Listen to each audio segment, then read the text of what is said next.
السلام عليكم، ازيكم؟ عاملين ايه؟ معاكم خلود زيان من قناة بلانر ادكت، والنهارده فيديو جديد. هنشوف مع بعض تخطيط شهر ابريل. عارفه اني اتاخرت عليكم شويه، وانا اكشلي اتاخرت في تخطيط الشهر يعني، ولكن هنعرف كل التفاصيل دي في الفيديو النهارده. الناس اللي اول مره تشرفني على القناه، اهلا وسهلا بيكم، وكل سنه وانتم طيبين. العيد خلاص ايام، ويكون منور ايامنا. فكل سنه وكل ايامكم حلوه يا رب، وكلها اعياد وكلها خير وبركه. تعالوا مع بعض نشوف تخطيط السنة دي بتاع شهر ابريل. ولو انتوا اول مرة تشوفوا القناة، ما تنسوش تدوسوا على زرار الاشتراك وتفعلوا الجرس عشان ما يفوتكوش اي فيديو جديد انا بنزله. يلا بينا نشوف تخطيط شهر ابريل مع بعض. طيب، في البدايه طبعا انا اتاخرت في تخطيط الشهر بصراحه، يعني ما كنت ناويه اعمله في اخر اسبوع في شهر 3، ولكن للاسف كنت تعبانه، فتعبي ما كانش مخليني قادره خالص ان انا اشتغل او اعمل التخطيط. وطبعا شهر 4 هو بدايه تاني ربع في السنه، فكان بالنسبه لي لازم اعمل التقييم الربع سنوي الاول. من كتر ما انا كنت تعبانه ومدروخه ومش مجمعه اي حاجه، ابتديت على طول يعني الشهر ابريل من غير ما اعمل مسافه للتخطيط بتاع التقييم بتاع الربع سنه الاولاني. فعشان كده عملته بالشكل ده. بصوا، حطيت هنا ورقه ولزقتها بوشي تيب اهو، وعملت التقييم جواها بالشكل ده، ومن هنا زوقتها بالشكل ده عشان تبقى مقفولة كده، وقفلتها البيبر كليبس دي، وبس كده بقت موجودة. فده التقييم بتاع الربع سنة، وبعد كده بنبتدي عادي جدا جدا تخطيط ابريل. الجملة اللي مركز عليها الشهر ده هي ربي زدني علما، و عشان هرجع تاني للدراسة، وخصوصا الماجستير بإذن الله في الأيام القادمة، هبتدي الدراسة في آخر إبريل. فيعني عشان كده كانت هي دي اللي في دماغي. طبعا ده الثيم بتاع ابريل، حبيته يكون شويه فيستيف كده وفي بهجه العيد يعني. بعد كده داخلين على الكالندر بتاعتنا والتقسيمه بتاعت الشهر. هنا دي الايام بتاعت العيد، وتزيين بسيط لشهر ابريل. بعد كده هنا الكوتشنج سيشن دي انا شفتوها معايا في الشهر اللي فات، مكررها تاني لانها بالنسبه لي اسلوبها حلو جدا. اي حد بيحجز معايا سيشن كوتشنج ببتدي احدد هي من الساعه كام للساعه كام في اليوم ده، علشان لو عندي مواعيد تانية خلال اليوم ابقى عارفاها بالساعه، فدي بتبقى مناسبه ليا جدا. فطبعا عامله ال30 يوم بتوع الشهر على صفحتين. بعد كده هنا الجولز والاهداف بتاعه شهر ابريل. طبعا متقسمه شاربن رول اللي هو الادوار الاساسيه والرئيسيه اللي في حياتي. هنا دوري كأم، هنا كفرد من عيله وصديقه، هنا كزوجه وكمان ربة منزل، وهنا ككوتش وترينر، وهنا لو في مواعيد مهمه بالنسبه لي خلال الشهر.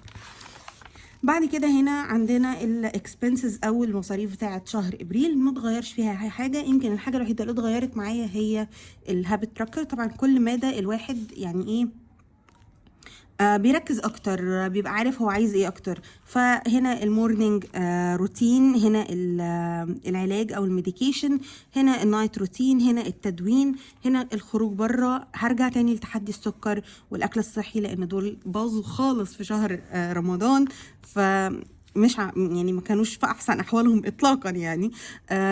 الباقي دول انا حطاهم بالرصاص لان انا نفسي التزم فيهم بعد رمضان، فيا رب يقدرني والتزم فيهم. اذكار الصباح واذكار المساء وقراءة القرآن يوميا والباقيات الصالحات، دي الاذكار اللي بقولها. فدول العادات بتاعه شهر ابريل. وطبعا هنا هيتكتب الكتب الخاصة بالشهر وتقييمي ليها.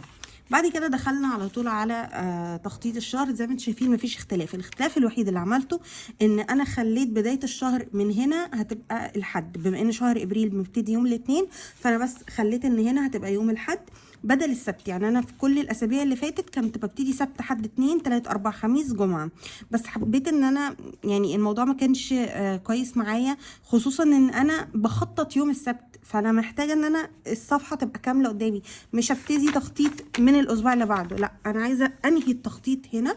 فبالنسبه لي كده سبت حد اتنين تلات اربع خميس جمعه سبت، يبقى بالنسبه لي الاسبوع كله انا شايفاه قدامي، ده بالنسبه لي اريح كتير في التخطيط بتاعي. ومكمل معانا نفس الستايل ونفس التخطيط. الستيكر ده جايباه من ايجي بوجو، كانوا عاملين 2 باكج كده لرمضان، انا اشتريت الاتنين كانوا عاجبني بصراحه، فدول منهم فحبيتهم قوي. وده السيم التاني، يعني انا حاطه الاتنين سيم هنا زي ما احنا شايفين كده لحد ما الشهر هيخلص. وبعد كده هنا الابريل ريفيو او التقييم بتاع شهر ابريل. ده كده بس التخطيط بتاع شهر ابريل، ما فيهوش حاجات كتير، الشغل كله كان اغلبه في التقييم الخاص بي اول ربع سنه، فده كان بالنسبه لي مهم قوي وكنت مركزه عليه. بعد كده دخلنا في شهر ابريل وعادي جدا. طيب بالنسبه للناس اللي هتقولي طب انت ما خططتيش في اول ابريل، طب ازاي؟ او انا عامله التخطيط يوم الجمعه اللي هو 5 ابريل، بس الايام اللي قبليها كانت بالنسبه لي ايام متكرره. بمعنى ايه؟ انا بالنسبه لي التخطيط كان اكتر في شهر رمضان عن شهر ابريل. بمعنى ايه؟ انا مخططه شهر رمضان لحد اخر رمضان، حتى ابريل بالنسبه لي مقسوم ما قبل العيد وبعد العيد، هو ده بقى ابريل، يعني كل الاكشنز وكل الحاجات اللي هتحصل هتبقى ما بعد العيد. لكن قبل العيد احنا لسه في نفس النظام بتاعنا بتاع رمضان، مفيش اي تغيير، نفس الستايل بتاع اليوم بتاعنا، نفس الاهداف هي مفيش اي حاجه فيها متغيره. اي اهداف زياده هتتحط هتكون ما بعد العيد باذن الله. فعشان كده ما كانش فارق معايا قوي ان انا مستعجله قوي اخلصه بدري، لان انا عارفه ان انا كده كده ايامي هي واحده، يعني الايام الروتين ثابت فيها ما بيتغيرش. فما كانتش فارقه معايا قوي الحته بتاعت ان انا ابتديت تخطيط متاخر، لكن المهم ان انا خلصته. وكان مهم بالنسبه لي زي ما قلت لكم اعمل التقييم الربع سنوي علشان اعرف الخطه اللي انا حطيتها في بدايه السنه خالص، اللي هي تخطيط الربع الاول من السنه حققت فيها قد ايه، وبعمل فيها كمان دايره حياه او ويل اوف لايف علشان خاطر اشوف كل جانب من جوانب حياتي وصل لايه. ده كده بشكل عام التخطيط بتاع شهر ابريل.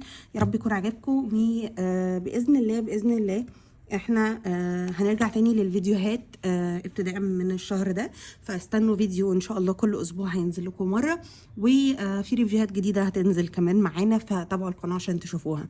بكده يكون فيديو النهارده خلص، اتمنى يكون الفيديو عجبكم. يا ريت لو الفيديو عجبكم ما تنسوش لايك شير سبسكرايب للقناه، ولو عندكم اي اسئله سيبوها لي في الكومنت سيكشن تحت وانا هرد عليها. اشوفكم الفيديو اللي جاي، باي باي.